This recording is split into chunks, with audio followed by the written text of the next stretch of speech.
Hello friends, welcome you all on Learn NEET IIT J with Babita. Friends, we will start chemistry chapter 3, some basic concepts of chemistry today.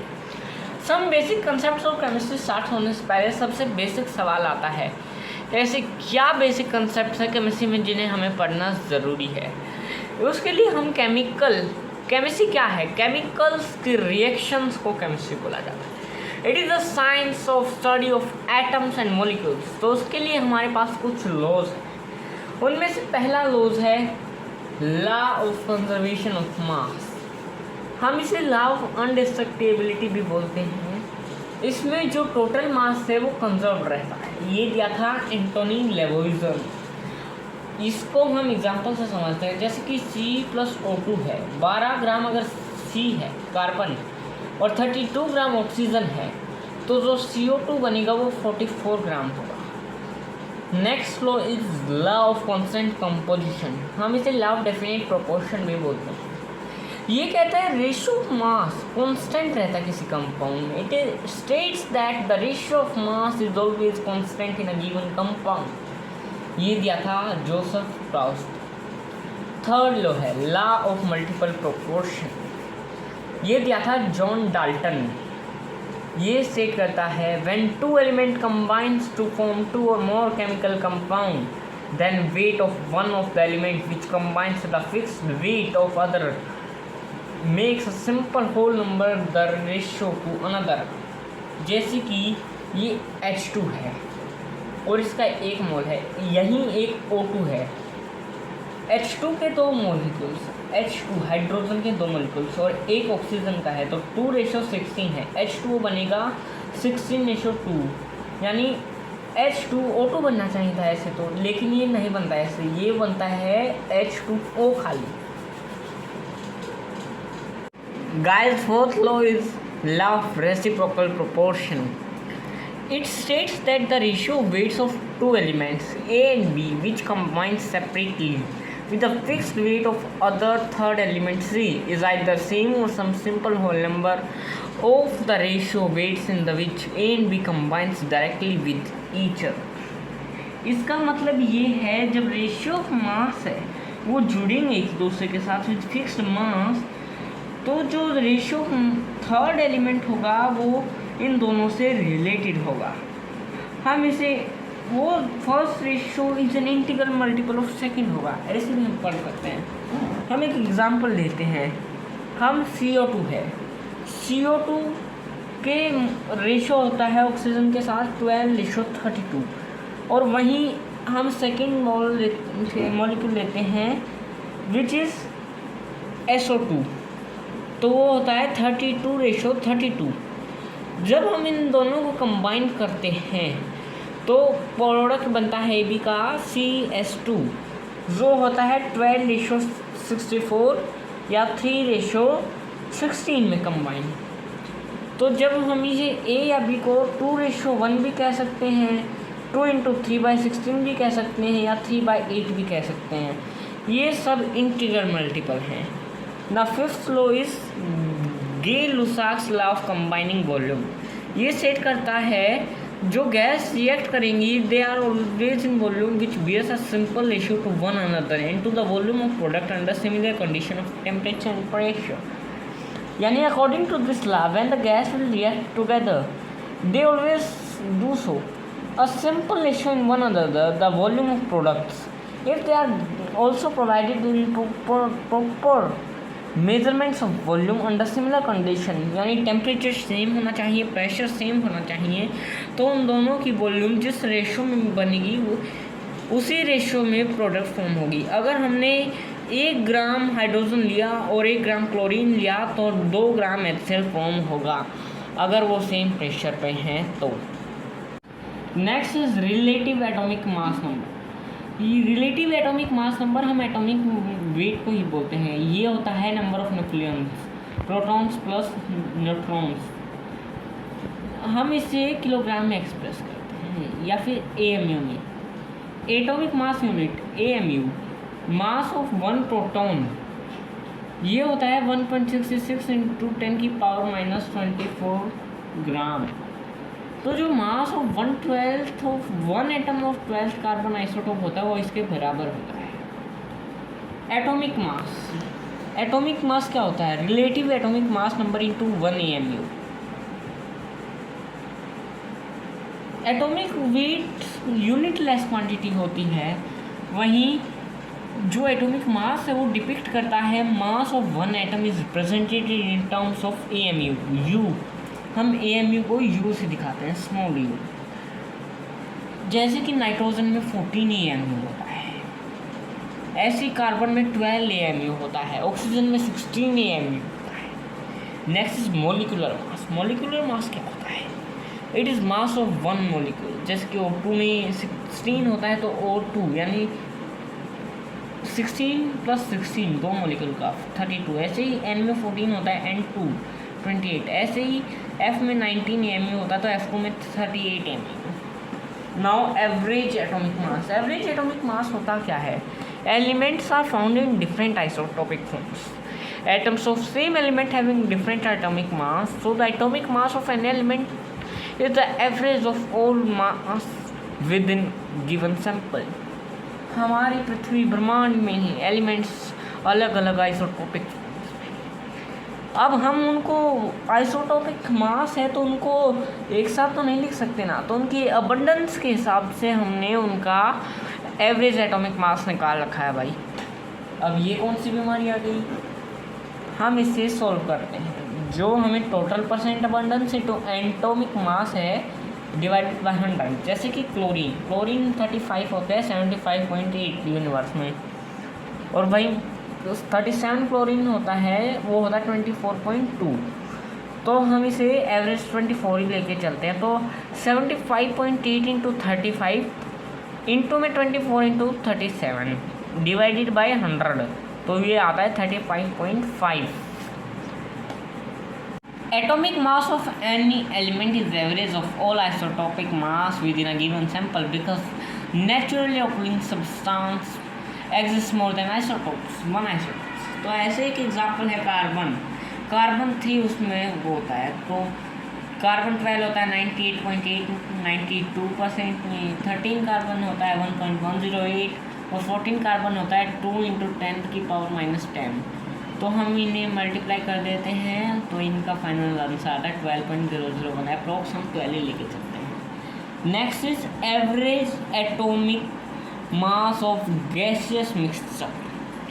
तो ये होता है average percent abundance into molecular weight of constant into 100।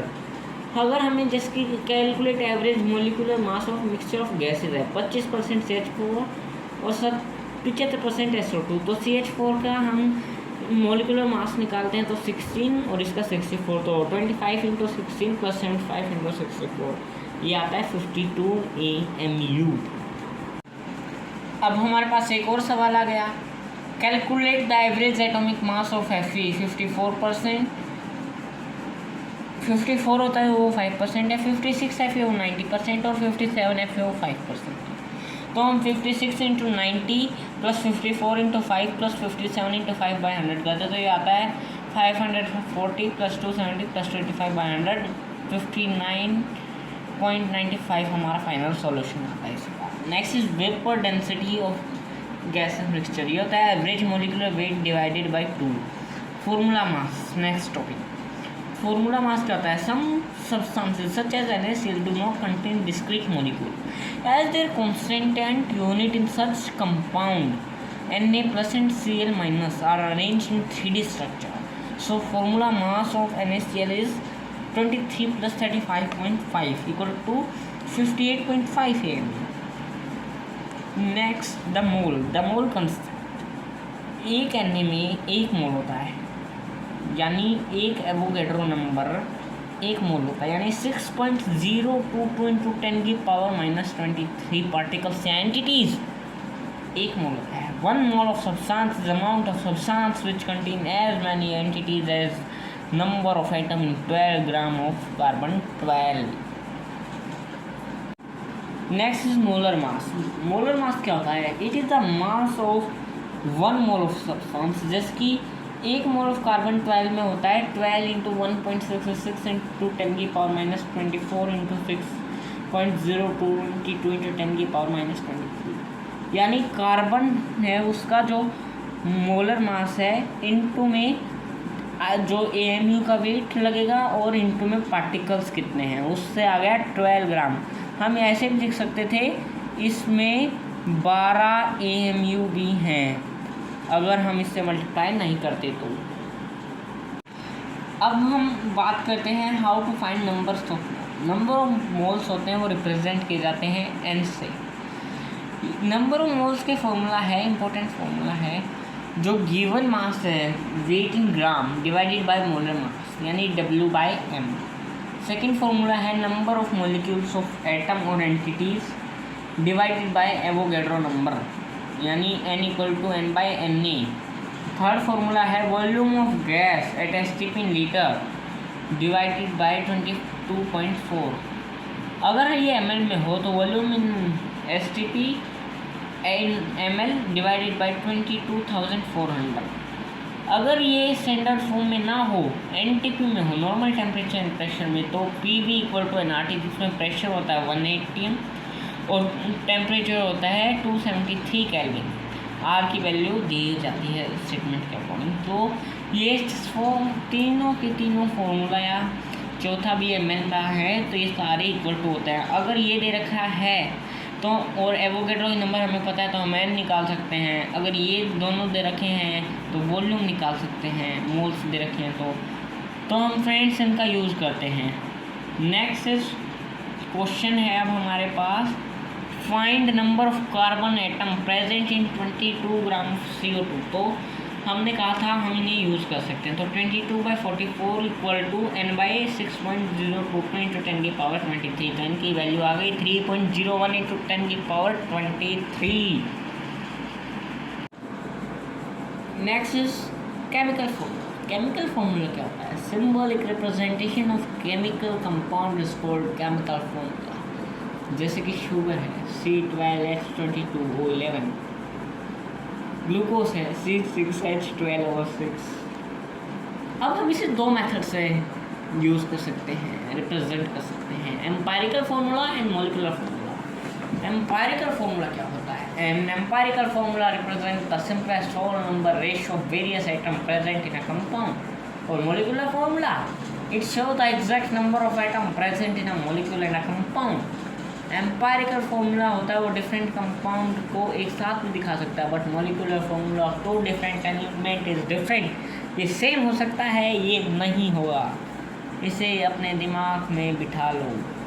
अब हमारे पास एक question है, a compound contain 4.0% hydrogen, 24.27% carbon and 71.65% chlorine by weight. Its molar mass is 98.96 gram. What are its empirical formula and molecular formula? तो हम क्या करेंगे? Conversion of mass percentage into gram. Let total mass of compound be 100 gram. Then weight of hydrogen जितना percent में दे रखा उतना ही ग्राम हो जाएगा अब सारा। अब हम इनके मोल्स निकालेंगे। जैसे कि हाइड्रोजन का 4.07, हाइड्रोजन का मोलर मास होता है 1 तो 4.07। ऐसे कार्बन का है 24.27 डिवाइडेड बाई 12 इक्वल टू 2.021। अब क्लोरीन 71.65 डिवाइडेड बाई 35.5, ये आता है 2.021 अप्रोक्स। अब इन डिवाइड कर लेंगे इन मोल को तो obtain by smallest number then, ताकि ये सेम है। तो हाइड्रोजन का 4.07 डिवाइडेड बाई 2.021 आ रहा है 2 और इन दोनों का आ रहा है 1। तो if the ratio are not whole number then they may not be converted into whole number by multiplying with suitable coefficient। तो जो एम्पायरिकल फॉर्मूला है वो mentioned after writing the symbols along with their numbers for respective elements के साथ वो किया जाता है। अब स्टेप 5 मॉलिक्यूलर फॉर्मूला होता है, वो एम्पायरिकल फॉर्मूला का एन होता है। जैसे कि हमने निकाला था CH2Cl का 2:1, तो होता है C। अब हम उसकी वैल्यू निकालेंगे 2 + 12 ये प्लस 35.5, तो 49.5 आया ना था। टोटल वेट 98.96 डिवाइडेड बाय 49.5 ये आता है 2। तो हम वैल्यू पुट करेंगे CH2Cl की, तो C2H4Cl2 हमारे पास आ गया इसका formula. Next is chemical analysis of compound gave percent composition of various element as carbon equal to 10.07, hydrogen 0.84 and chlorine 89.10%. Calculate the empirical formula. तो इसका एम्पेरिकल फार्मूला बनेगा, हमने ग्राम्स में कन्वर्ट करना है इसे, फिर 10.07 by 12 equal to 0.83 equal to approx 1 carbon का। अब 0.84 इंटू 1 तो ये 0.84 ही रहेगा, और 89.10 बाई 35.1 तो ये आएगा 2.509 अप्रोक्स 3, तो ये 113 ये होल नंबर में बना है तो CHCl3 इसका बनेगा। अगर हमें इसका मोलिकुलर फार्मूला निकालना है तो एम्पायरिकल फार्मूला इंटू n कर देंगे। Solution it is the homogeneous mixture of two or more than two substances of solution are classified in components solute and solvent. हमारी जो सॉल्यूशन है वो होमोजीनियस मिक्सचर है, दो या दो से ज़्यादा सब्सटेंस भी कंबाइन किए जाते हैं अलग अलग कंपोनेंट्स में, सॉल्यूट और सॉल्वेंट। अब सॉल्यूट और सॉल्वेंट होते क्या हैं? सॉल्वेंट क्या होता है? Solvent it is a substance which have physical state of the solution. अगर जैसे कि शुगर प्लस H2O है, ये एक सॉल्यूशन बनाते हैं, तो सॉल्वेंट है वो इस केस में वाटर CuSO4 प्लस 5H2O, तो ये बनाता है CuSO4.5H2O। सॉल्वेंट इसमें है CuSO4। रिमेनिंग कंपोनेंट और component are solute. If both solution are in same phase then the component in which higher proportion वो होगा सॉल्वेंट। जैसे कि हमें H2O और HCl मिला है, दोनों लिक्विड हैं। अगर 90% HCl और 10% H2O है तो जो हायर है, जैसे कि 90% HCl है तो HCl होगा सॉल्वेंट इस केस में, और 10% H2O जो लोअर है वो है सॉल्यूट इसमें। Next is concentration terms. Concentration it is defined as amount of solute present in specific amount of solvent. It can be expressed in various concentration. ये रिफ्लेक्ट करता है रिलेटिव प्रोपोर्शन ऑफ सॉल्यूट और solvent को भी। तो इसका सबसे पहला है मोलैरिटी। मोलैरिटी क्या होता है? It is defined as number of moles of solute present in 1 litre solution. 1 litre solution में कितने मोल हैं? तो number of moles of solute divided by volume of solution in 1 litre. ये अगर ये ml में है तो इंटू 1000 हो जाएगा। अगर हम कहें 5 मोलर सॉल्यूशन तो उसमें 5 मोलर सॉल्यूशन इन 1 लीटर। अगर डेंसिटी दे रखी है तो मोलैरिटी बाय वॉल्यूम होता है। Next question, find the molarity of solution in which 196 gram of H2SO4 is dissolve in 100 ml solution. तो मोलैरिटी आएगी 196 ग्राम। H2SO4 का मोलर मास 98 ml में है तो इंटू 1000, तो 2/100 अप्रोक्स लिया जाता है तो ये 20 ml आ गई। Second is molality. मोलैलिटी क्या होता है? It is defined as number of moles of solute present in 1 kg of solvent. M equal to number of moles of solute equal to mass divided by mass of solvent in kg. अगर हम बोले 2m यानी 2 molar equal to 2 moles of solute present in 1 kg of solvent. Question is find the molality of solution in which 40 gram NaOH present in 1000 gram of solution. तो m आएगा 40 divided by 40 रहता है NaOH का weight into 1000 into 100 equal to 400/96। तो by 100/96 करेंगे तो 50/48 यानी 25/24 यानी 1.1 molality. Next is percent mass by mass या percent W/W। It is known as mass by mass percentage या double weight percentage and is defined as x gram of solute present in 100 gram solution. Percent W/W होता है weight of solute divided by weight of solution into में 100। Fourth होता है volume by volume. It is defined as x ml of solute present in 100 gram ml of solution. यानी volume of solute divided by volume of solution into 100, यानी 2% volume by volume मतलब 2% by volume.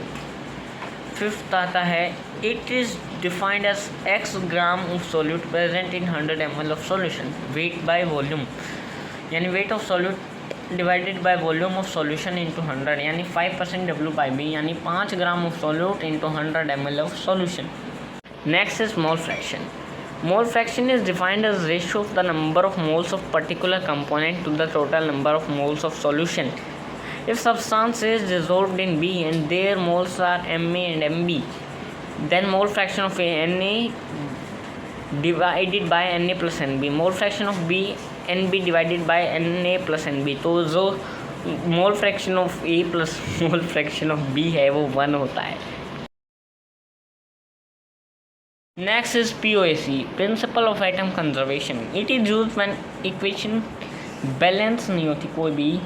This principle कहता है it is expressed that chemical change when mass is taken conserved, the number of atoms of particular element are also conserved. It means during a chemical change, atoms of different elements are neither created nor destroyed. जिसके example लिया P4 plus O2 equal to P4O6 plus P4O10. Applying POC in P, NP into 4 equal to NPO6 into 4, NPO6 10 into 4. तो applying POAC in O तो NO2 into 2 equal to NP4O6 into 6 plus NPO10 into 10, तो ये आ जाएगा P4O10। तो जो बताया था principle basic concept of mole, it is expressed in a chemical change when mass is taken conserved, number of atoms of particular atom are also conserved. It means that during chemical change atom are neither created nor destroyed. Next is mole mole relationship mole में होते हैं जैसे कि C4 plus 2O2 equal 1:2 में है, तो जो CO2 plus 2H2 होगा वो भी 1:2 में ही होगा।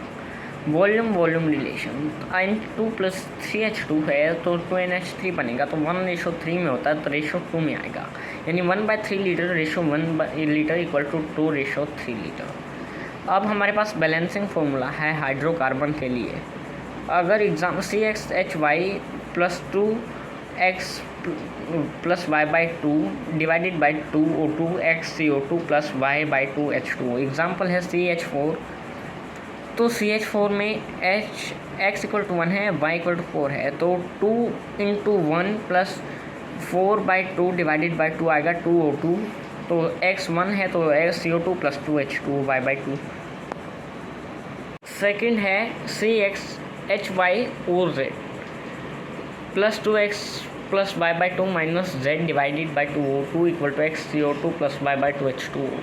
एग्जाम्पल है C2H6O, तो इसमें x तो है 2, y 6 है और z 1 है, तो 2 into 2 plus 6/2 minus 1 divided by 2O2 plus 2 CO2 plus 6/2 O2, तो यहाँ आ जाएगा 2 C2H6O plus 3O2 equal to 2 CO2 plus 3H2O।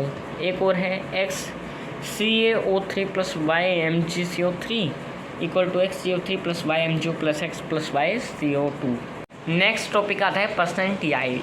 ये होता है actual divided by theoretical mass into 100, यानी एक्सपेरिमेंटल बाय एक्सपेक्टेड इन 100। या हमें चाहिए था इतना आएगा, हमें पता था एक्सपेक्टेड था इतना आएगा, और लेकिन जो एक्सपेरिमेंट में आया इंटू 100, जैसे कि C3H8 प्रोपेन होता है वो कंबशन किया गया O2 के साथ, तो हमें एक्सेप्ट था कि वो उसने कंडीशन दे रखी 30 gram of it produce 70 gram of CO2, लेकिन ये आता है 44 ग्राम, तो हम इसे 100 लेंगे, it will produce 30 gram 132/44 into 30, यानी 90 ग्राम शुड का आना था, लेकिन आया 70 ग्राम, तो 70/90 इंटू 100 यानी 77.7% आया। नेक्स्ट टॉपिक है परसेंट SO3 फ्रीनोलियम। तो जैसे कि ये इक्वेशन होती है H2SO4 plus SO3 plus H2O, तो H2SO4 प्लस SO3 तो 100 ग्राम होता है, प्लस जितना भी होगा वो H2O का होगा। NH2O होता है वो NOSO3 के बराबर होता है, जितने ग्राम H2O के होते हैं वो इतने ही NSO3 के होते हैं। अगर जैसे कि 9/18 1/2 मोल ऑफ H2O है तो हाफ मोल ऑफ SO3 होगा। जैसे कि हमने लिया हाफ इंटू 80 यानी 40 ग्राम ऑफ SO3 होगा 18 उसमें, तो परसेंट ऑफ SO3 कितना होगा 40/100 × 100 यानी 40%। तो वॉल्यूम क्या होता है, strength of volume is expected in percentage. For example volume sample is 109%, it means that it contain 100 gram of volume and 9 gram of water. If it is 118%, 100 gram of volume and 18 gram of H2O.